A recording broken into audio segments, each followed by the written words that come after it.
আসসালামু আলাইকুম। আমার শিক্ষাঙ্গন অনুষ্ঠানের পঞ্চম পর্ব নিয়ে আমি আজকে চলে এলাম আপনাদের মাঝে। আমি আফরোজা আক্তার। আজকে আমরা কথা বলবো diploma in radiology and imaging নিয়ে। এই বিষয়ে আলোচনা করার জন্য আজকে আমাদের সাথে উপস্থিত রয়েছে ডিপ্লোমা ইন রেডিওলজি ইমেজিং ডিপার্টমেন্টের প্রথম বর্ষের ছাত্র আমিনুল ইসলাম। আসসালামু আলাইকুম, আমি আমিনুল ইসলাম। আমি ট্রমা আইএমটির 22টি শিক্ষাবর্ষের রেডিওলজি ডিপার্টমেন্টের একজন শিক্ষার্থী। আমিনুল, আপনার গ্রামের বাড়ি কোথায়? জি, আমার গ্রামের বাড়ি পাবনা। আচ্ছা, আপনি কোন স্কুল থেকে এসএসসি পরীক্ষা দিয়েছেন? জি, আমি দুলাই উচ্চ বিদ্যালয় থেকে এসএসসি পরীক্ষা দিয়েছেন। আচ্ছা, আপনি কত সালে পাশ করেছেন? 2022 সালে। 2022 সালে। আচ্ছা, আপনি আইএমটিতে কেন ভর্তি হলেন? আপনি কেন এইচএসসি পরীক্ষা দিলেন না, বা আপনি কেন জেনারেল লাইনে পড়াশোনা করলেন না? অ্যাকচুয়ালি আমার বড় ভাই সে একজন মেডিকেল টেকনোলজিস্ট। তো আমি যখন ক্লাস 9-এ পড়তাম ওই সময় থেকেই আমার হসপিটালে যাতায়াত ছিল এবং ওখান থেকে আমি ইন্সপায়ার হই। আচ্ছা, তখনই আমি চিন্তা করি যে আমি মেডিকেল সেক্টরে নিজের ক্যারিয়ার করব। আচ্ছা, তার মানে আপনার মেডিকেল এই কাজগুলো আপনার ভালো লাগতো আগে থেকেই? জি জি।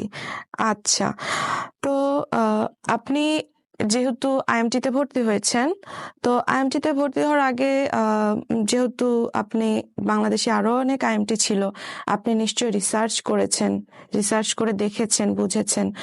তো দেখে শুনে বুঝে আপনার কেন ট্রমা আইএমটি কে ভালো লাগলো? জি, ধন্যবাদ আপনাকে। অ্যাকচুয়ালি আমি যখন আইএসটিতে ভর্তি হব মানে মনে মনে ভাবছি, তো ওই সময় থেকেই আমি খুঁজছি যে বাংলাদেশে কোথায় ভালো ইনস্টিটিউট আছে। তো যেহেতু আমার ভাই নিজেও এই মেডিকেল সেক্টরে আছে, তো ওনার কাছ থেকে আমি বিষয়টা বিস্তারিত শুনেছি। তো আমি সামাজিক যোগাযোগ মাধ্যম এবং সবার কাছ থেকে শুনে দেখলাম trauma institute of medical technology এটা বাংলাদেশের সেরা। আপনি তো এখন আইএমটিতে পড়ছেন, ট্রমা আইএমটিতে। তো এখন আপনি যে ধারণাটা নিয়ে ভর্তি হয়েছিলেন এবং এখন তো আপনি পড়ছেন, আপনার যে ধারণা এখন, এই দুইটার মধ্যে কি কোনো মিল আছে? জি, আলহামদুলিল্লাহ অনেক মিল আছে। এবং একজন এমবিবিএস এর পাশাপাশি, একজন এমবিবিএস ডাক্তারের পাশাপাশি আমাদের মেডিকেল সেক্টরে একজন রেডিওলজি ইমেজিং ডিপার্টমেন্টের স্টুডেন্টেরও গুরুত্ব অপরিসীম। তো এখানে ভর্তি হওয়ার পরে আমাদের ফ্যাসিলিটি, কলেজের ফ্যাসিলিটি বা ইনস্টিটিউট ফ্যাসিলিটি যেগুলা সব মিলিয়ে আলহামদুলিল্লাহ ভালো পেয়েছি। আচ্ছা, তো এখন তো আপনি এখানে পড়ছেন এই প্রতিষ্ঠানে। তো এই প্রতিষ্ঠানের প্রত্যেকটা জিনিসের একটা নেগেটিভ পজিটিভ দিক আছে, আমি নেগেটিভ দিকে যাব না। আপনার এই প্রতিষ্ঠানের এখন কোন দিকগুলো সবচেয়ে বেশি ভালো লাগে?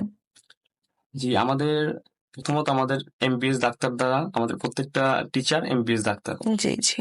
এবং আমাদের ইন্টার্নশিপের জন্য আমরা যে ক্লিনিক্যাল প্র্যাকটিসে যাই, ওই জন্য আমাদের নিজস্ব কলেজ বাস আছে। আচ্ছা, তো এই দিকটা আমার জন্য অনেক ভালো। তার মানে যাতায়াত ব্যবস্থাটা অনেক ভালো। অনেক ভালো।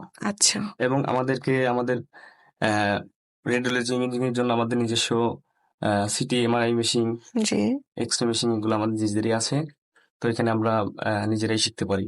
আচ্ছা আচ্ছা, তার মানে আপনাদের প্র্যাকটিক্যাল গুলো হাতে কলমে বেশ ভালোভাবে হয়। আচ্ছা, ঠিক আছে। তো আপনারা যে ইন্টার্নি করতে যান, আপনি তো গিয়েছেন, আপনার ইন্টার্নি কোথায় হয়েছিল? জি, এটা Bangladesh institute of health science হয়েছিল। আচ্ছা, বিআইএইচএস এ হয়েছিল। আচ্ছা, যেটা মিরপুরে অবস্থিত। সেখানে প্র্যাকটিস করে আপনার অভিজ্ঞতা কি? জি, সেখানে আমি এক্স ডিপার্টমেন্টে ছিলাম। জি। তো ওইখানে আমাদের ফ্যাসিলিটি অনেক ভালো দেওয়া হয়েছিল। আমরা নিজেরা আমাদেরকে পেশেন্ট ধরতে দিয়েছিল এবং আমরা নিজে হাতে সবকিছু করেছিলাম। এবং ভালোভাবে আমাদের টিচাররাও সেখানে গিয়েছিল এবং তারা খোঁজখবর রেখেছে যে আমরা কিভাবে কাজ করছি না করছি, কি করলাম, এবং আমাদেরকে ওই বিষয় নিয়ে কলেজে আসার পর ওইটা নিয়ে ভাইবা নেওয়া হয়েছে। আচ্ছা, তার মানে আপনাদের শিক্ষকরা ওখানে আপনাদের জন্য সার্বক্ষণিক উপস্থিত ছিল, আপনাদের কার্যকলাপ তারা দেখেছে। ধন্যবাদ আমিনুল আপনাকে, আপনার কাছ থেকে আমরা অনেক কিছু জানলাম আজকে। তো আজকের আমাদের এই অনুষ্ঠানের পর্ব আমরা এখানেই শেষ করছি। আশা করছি দেখা হবে অন্য কোনো আরেকটি পর্বে। আসসালামু আলাইকুম।